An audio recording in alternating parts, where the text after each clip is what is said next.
നമസ്കാരം. കർമ്മ ന്യൂസിലേക്ക് സ്വാഗതം. രാജ്യത്തെ മുൻ പ്രധാനമന്ത്രിയായിരുന്ന മൻമോഹൻ സിംഗ് അന്തരിക്കുന്നു. അദ്ദേഹത്തിൻ്റെ മരണവിവരം അറിഞ്ഞ നിമിഷം തന്നെ ഇന്ത്യയുടെ പ്രധാനമന്ത്രി രാജ്യത്ത് ഔദ്യോഗികമായിട്ട് 7 ദിവസം, അതായത് ഒരാഴ്ച ഔദ്യോഗിക ദുഃഖാചരണം പ്രഖ്യാപിക്കുന്നു. ഇങ്ങനെ നമ്മുടെ രാജ്യത്തിൻ്റെ പ്രധാനമന്ത്രി പ്രഖ്യാപിച്ചു കഴിഞ്ഞാൽ പിന്നെ സകല സർക്കാർ സ്ഥാപനങ്ങളിലൊക്കെ വെച്ചിരിക്കുന്ന നമ്മുടെ ദേശീയ പതാകയ്ക്ക് പകുതി താഴ്ത്തിക്കെട്ടും. അതേപോലെ തന്നെ കേന്ദ്ര സർക്കാരാവട്ടെ സംസ്ഥാന സർക്കാരാവട്ടെ ഇത് പിന്നെ എല്ലായിടത്തും ബാധകമാണ്. എന്നിട്ടും നമ്മുടെ ഈ കൊച്ചു കേരളത്തിൽ, അതായത് നമ്മുടെ ഈ സംസ്ഥാനത്ത് കേന്ദ്ര സർക്കാർ 7 ദിവസം പ്രഖ്യാപിച്ചിട്ടുണ്ട്. എന്നിട്ട് കൂടിയും അത് കൂടാതെ സംസ്ഥാന സർക്കാരിൻ്റെ വക കൂടി ഒരു 7 ദിവസം, അതായത് ഇത് രണ്ടും തുല്യമാണ്. എന്നാലും കേന്ദ്രം പ്രഖ്യാപിച്ചത് മാറിയിക്കട്ടെ, ഞങ്ങൾ വേറെ പ്രഖ്യാപിക്കുന്നു എന്ന് വരുത്തി തീർക്കാൻ വേണ്ടിയിട്ടാണ് പിണറായി വിജയൻ അങ്ങനെ ചെയ്തത്. അപ്പോൾ ഇതാണ് ഈ കഴിഞ്ഞ കുറച്ച് ദിവസമായിട്ട് നമ്മുടെ രാജ്യത്തെ നിലനിൽക്കുന്ന പ്രോട്ടോക്കോൾ. ഇങ്ങനെയൊരു പ്രോട്ടോക്കോൾ നിലനിൽക്കുമ്പോഴാണ് കലൂർ, അതായത് എറണാകുളത്തെ കലൂരിൽ 12,000 പേര് പങ്കെടുക്കുന്ന ഒരു നൃത്തം നടക്കുന്നത്. അത് ഗിന്നസ് വേൾഡ് റെക്കോർഡിന് വേണ്ടിയിട്ട് ചെയ്യുന്നതാണ്. ഒരു മുൻ നായിക, ഒരു മുൻ സിനിമാ നടിയാണ് അതിൻ്റെ നേതൃത്വം കൊടുക്കുന്നത്. അവർക്ക് പിന്നിൽ മറ്റു പലരുമൊക്കെ കണ്ടേക്കാം, ഈവൻറ്റ് മാനേജ്മെൻറ്റും മറ്റുമൊക്കെ കണ്ടേക്കാം.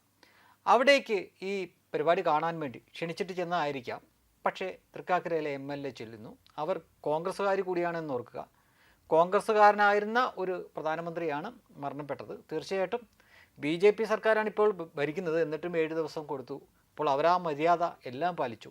തീർച്ചയായിട്ടും പ്രോട്ടോക്കോൾ അനുസരിച്ച് MLA ആവട്ടെ മന്ത്രിയാവട്ടെ ഇവരൊന്നും ഈ 7 ദിവസത്തേക്ക് ഇത്തരം പരിപാടികളിൽ പങ്കെടുക്കാൻ പാടുള്ളതല്ല.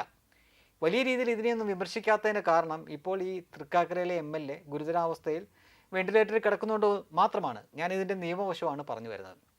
അതിൽ ചില മന്ത്രിമാരും പങ്കെടുത്തിരുന്നു എന്നാണ് അറിയുന്നത്. ഇപ്പോൾ മന്ത്രിയാണെങ്കിൽ ശരി, പ്രതിപക്ഷത്തുള്ള MLA ആണെങ്കിൽ ശരി, നിയമനിർമ്മാണ സഭയുടെ ഭാഗമാണ് അവർ, സർക്കാരിൻ്റെ ഭാഗമാണ്. ഭരിക്കുന്നവർ മാത്രമല്ല അതിൻ്റെ ഭാഗമായിട്ട് നിൽക്കുന്നത്. ഇപ്പം രാഹുൽ ഗാന്ധിയെ പറ്റി പറയുകയാണെങ്കിൽ അദ്ദേഹവും കേന്ദ്ര സർക്കാരിൻ്റെ തന്നെ ഭാഗമാണെന്ന് പറയേണ്ടിയിരിക്കുന്നു. കാരണം പാർലമെൻറ്റ് നിയമമൊക്കെ പാസ്സാക്കുമ്പോൾ ഇയാളുടെ സാന്നിധ്യവും ഇയാളുടെ സഹകരണവും ഒക്കെ ആവശ്യമാണ്. അത് എതിർക്കാനാണെങ്കിലും അനുകൂലിക്കാനാണെങ്കിലും. അപ്പോൾ അവരതിൻ്റെ ആ ഒരു സമ്പ്രദായത്തിൻ്റെ ഭാഗമായിട്ട് ധരിക്കുന്നവർ തന്നെയാണ്. അവർക്കെല്ലാം ബാധകമാണ്. അപ്പോൾ ആ മനുഷ്യൻ ഇപ്പോൾ ന്യൂ ഇയർ ആഘോഷിക്കാൻ വേണ്ടി പട്ടായയിലേക്കുള്ള സീറ്റ് കിട്ടിയില്ലാന്ന് തോന്നുന്നു, ടിക്കറ്റ് കിട്ടിയില്ലാന്ന് തോന്നുന്നു. അതുകൊണ്ടായിരിക്കാം ഇപ്പോൾ വിയറ്റ്നാമിലേക്ക് പോയിട്ടുണ്ട്. അപ്പോൾ അത് വലിയ നമുക്ക് അത്ഭുതമുള്ള കാര്യമില്ല. എല്ലാ അതും അതിൻ്റെ അപ്പുറം ചെയ്യും. ഇവിടെ ഈ തൃക്കാക്കര MLA പോകുന്നു, മറ്റ് കോൺഗ്രസ് നേതാക്കൾ പോകുന്നു, അതേപോലെ തന്നെ മന്ത്രിമാരും ഒക്കെ പോകുന്നു. ഗുരുതരമായിട്ടുള്ള പ്രോട്ടോക്കോൾ ലംഘനമല്ലേ നടത്തിയത്?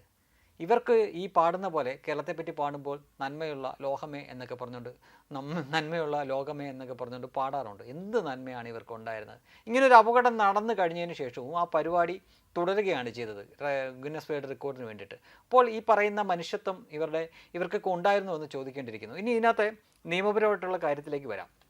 ഇങ്ങനെയൊരു സംഭവം നടക്കുന്നു. ആ ഇവൻറ്റ് മാനേജ്മെൻറ്റിൻ്റെ മാനേജറെ പേരിൽ കേസെടുക്കുന്നു, അറസ്റ്റ് ചെയ്യുന്നു. സംഘാടകർക്ക് എതിരെയും കേസെടുക്കാൻ പോകുന്നു, അറസ്റ്റ് ചെയ്യാൻ പോകുന്നു എന്നൊക്കെ കേൾക്കുന്നു. യഥാർത്ഥത്തിൽ ഒരാളുടെ പേര് ഇവിടെ പറഞ്ഞ് കേൾക്കുന്നേയില്ല. എന്തുകൊണ്ട് ഇതിന് നേതൃത്വം കൊടുത്ത ദിവ്യ ഉണ്ണിയുടെ പേരിൽ കേസെടുക്കുന്നില്ല? നമുക്ക് സമാനമായിട്ടുള്ള മറ്റൊരു കേസ് നോക്കാം. പുഷ്പ എന്ന സിനിമ, ആ സിനിമ തിയേറ്ററിൽ വലിയ ആൾത്തിരക്കമുണ്ടായിരിക്കും എന്ന് മനസ്സിലാക്കിയതുകൊണ്ട് ആന്ധ്രാപ്രദേശിലെ സർക്കാർ, ആന്ധ്രാപ്രദേശ് പോലീസ് അതിൻ്റെ നായകനായിട്ട് അഭിനയിച്ച അല്ലു അർജുനോട് തിയേറ്ററിൽ പോകരുതെന്ന് പറയുന്നു. പക്ഷേ അദ്ദേഹം അതിനെ അവഗണിച്ചുകൊണ്ട് തിയേറ്ററിൽ പോകുന്നു. അവിടെ വലിയ തിക്കും തിരക്കും ഉണ്ടാകുന്നു. ഒരു കൊച്ചുകുട്ടി കൊല്ലപ്പെടുന്നു. തുടർന്ന് കേസാവുന്നു. ഈ നായകനെ തന്നെ, അതും വലിയ സ്വാധീനമുള്ള നായകനാണ്, രാഷ്ട്രീയ സ്വാധീനം കൂടെ ഉള്ള നായകനാണ്, ഹൈദരാബാദ് പോലീസ് അറസ്റ്റ് ചെയ്യുന്ന ഒരു വാർത്ത കുറച്ച് ദിവസങ്ങൾക്ക് മുമ്പ് വന്നതാണ്. അപ്പോൾ സമാനമായിട്ടുള്ളൊരു കാര്യമാണ് ഇവിടെ സംഭവിച്ചിരിക്കുന്നത്. ആൾ മരണപ്പെട്ടിട്ടില്ല, പക്ഷേ ഗുരുതരാവസ്ഥയിലാണ്. പക്ഷേ ഇന്ത്യയിൽ ഒരേ നിയമം തന്നെയല്ലേ എല്ലാ സംസ്ഥാനത്തുള്ളത്? എന്തുകൊണ്ടാണ് ഇവിടെ ദിവ്യ ഉണ്ണിനെ ഒഴിവാക്കി? ദിവ്യ ഉണ്ണിയുടെ പേര് പോലും ഒരു മാധ്യമങ്ങൾ പോലും പറയുന്നതായിട്ട് കണ്ടില്ല. യഥാർത്ഥത്തിൽ അവരെ കൂടി പ്രതി ചേർത്ത് അവരെയാണ് ആദ്യം അറസ്റ്റ് ചെയ്യേണ്ടത്. കാരണം ഇതിന് കാരണമായിരിക്കുന്നത് തന്നെ അവരാണ്. പുഷ്പയുടെ കേസിൽ അല്ലു അർജുനെ എന്ത് പറഞ്ഞിട്ടാണോ പ്രതി ചേർത്ത് അറസ്റ്റ് ചെയ്തത്, ഏതാണ്ട് സമാനമായിട്ടുള്ള കാര്യം തന്നെയാണ് ഇവിടെയും നടന്നിരിക്കുന്നത്. പക്ഷേ അവരുടെ പേര് പോലും പറയുന്നില്ല. ഇതിങ്ങനൊരു അപകടം നടന്നുകൊണ്ടാണ് ഇതൊക്കെ പറയേണ്ടി വന്നത്. മാത്രമല്ല ഇതിൻ്റെ പിന്നിലെ ഒരുപാട് തട്ടിപ്പുകൾ കൂടി ഇപ്പോൾ മാധ്യമങ്ങൾ ചർച്ച ചെയ്ത് തുടങ്ങിയിരിക്കുന്നു. അതിൽ പങ്കെടുത്തവരിൽ നിന്ന് പണപ്പിരിവ് വരെ നടത്തിയിട്ടുണ്ടായിരുന്നു എന്ന് പറയുന്നു. കൂടുതൽ വിവരങ്ങൾ ഒരുപക്ഷെ പുറത്ത് വന്നേക്കാം. എന്തായാലും ഒരു കാര്യം കൂടെ വളരെ ലളിതമായിട്ട് പറയാം. ഏറ്റവും എളുപ്പത്തിൽ പറ്റിക്കാൻ പറ്റുന്ന ഒരു ജനവിഭാഗമായിട്ട് മലയാളികൾ മാറിക്കഴിഞ്ഞിരിക്കുന്നു. നമ്മൾ മലയാളി പൊളിയല്ലേ എന്നൊക്കെ പറയുന്നത് വെറുതെയാണ്. കാര്യം ഒന്ന് ഓർത്ത് നോക്ക്, 12,000 പേരോളം പങ്കെടുക്കുന്ന ഒരു നൃത്ത പരിപാടി ഗിന്നസ് വേൾഡ് റെക്കോർഡ് കിട്ടും എന്ന് പറയുന്നു. പക്ഷേ ഇതിൽ ഒരുപക്ഷെ ആ മുൻ നായകനെ ഒഴിച്ച് ബാക്കി ആരെയും ആളുകൾക്ക് തിരിച്ചറിയാൻ പറ്റും എന്ന് വരില്ല. ഉറുമ്പുംകൂട്ടത്തിൽ നിൽക്കുന്ന ആളുകൾ പോലെ അവർ തന്നെ കാശ് മുടക്കിയാണത്രേ അവരുടെ കോസ്റ്റ്യൂംസും മറ്റും മേടിക്കുക. പിന്നെ അതുകൊണ്ട് എന്ത് നേട്ടം അവർക്ക് കിട്ടുന്ന, ഒരു സർട്ടിഫിക്കറ്റ് കിട്ടുന്നതുകൊണ്ട് ആ സർട്ടിഫിക്കറ്റ് കൊണ്ട് ചെന്നാൽ KSRTC ബസ്സിൽ പോലും നിങ്ങൾക്കൊരു സീറ്റ് കിട്ടില്ല. അപ്പോൾ വെറുതെ ഒരു പ്രഹസനത്തിന് വേണ്ടിയിട്ട് കാട്ടിക്കൂട്ടിയ ഒരു കോപ്രായം, അത് രാജ്യം ദുഃഖാചരണം നടത്തുന്ന സമയത്ത് മാറ്റിവെച്ചില്ല എന്നത് ആദ്യത്തെ തെറ്റ്. ഇങ്ങനൊരു അപകടം നടന്നിട്ടും അത് നിർത്തിവെക്കാൻ തോന്നിയില്ല എന്നത് രണ്ടാമത്തെ തെറ്റ്. പിന്നെ മലയാളികളൊക്കെ കൊട്ടിഘോഷിക്കുന്ന ഈ നന്മ, മനസ്സിലെ നന്മ എന്ന് പറയുന്നതും ഒരു പ്രഹേളി, ഒരു പുകമറയായിരുന്നു എന്ന് ഇപ്പോൾ മനസ്സിലാക്കാൻ പറ്റുകയാണ്. ഇതൊക്കെ ചുമ്മാ വായ്ത്താളുകൾ മാത്രമേ ഉള്ളൂ.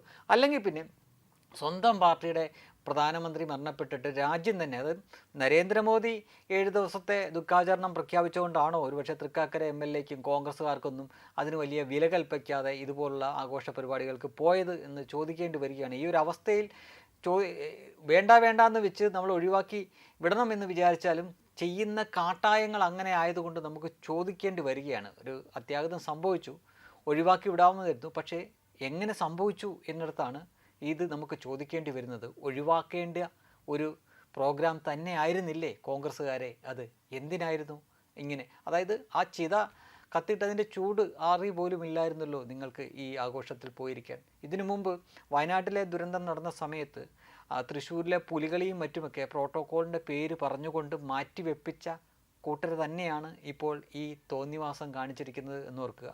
ഒരാൾ അപകടം പറ്റി വെന്റിലേറ്ററിൽ കിടക്കുന്നതുകൊണ്ട് മാത്രം പരുഷമായിട്ടുള്ളൊന്നും പറയാൻ തോന്നുന്നില്ല എന്നത് യാഥാർത്ഥ്യമാണ്. എന്നാലും സത്യം കുറച്ചു പേരെങ്കിലും അറിഞ്ഞിരിക്കണമല്ലോ.